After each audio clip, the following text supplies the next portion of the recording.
What we are clearly united about is that, first of all, we have to make sure that when talks start, Ukraine is in the best possible position. And obviously this is about Ukraine, so Ukraine will be involved in any way and whatsoever.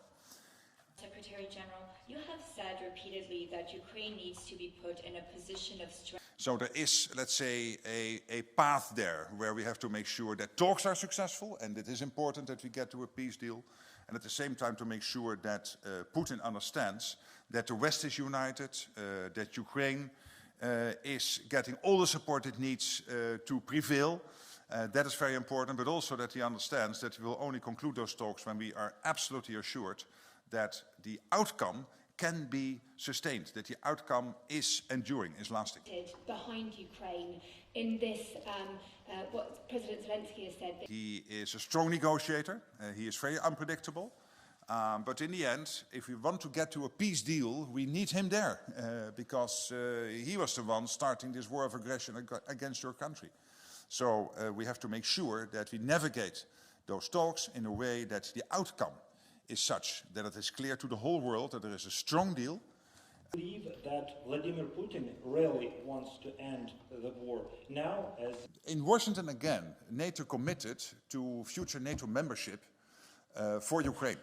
But it has never been agreed that whenever peace talks would start, that peace talks would end anyway and always and definitely with NATO membership. That has never been agreed.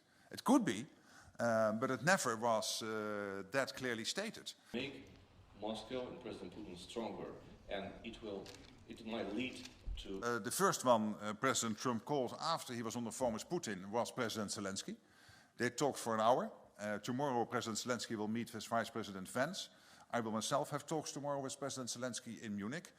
So we are closely coordinating between the US and also Ukraine and of course European allies. Does it mean that we should expect the bulk of the US forces in Europe?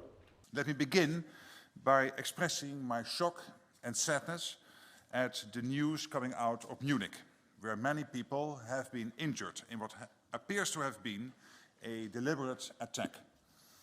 We stand in solidarity with our ally Germany, and our thoughts are with the victims and their loved ones. Similar message from the EU Foreign Policy Chief, Kaja Kallas. Not a good idea. Thank you so much. Thank you so much. That's all we have time for.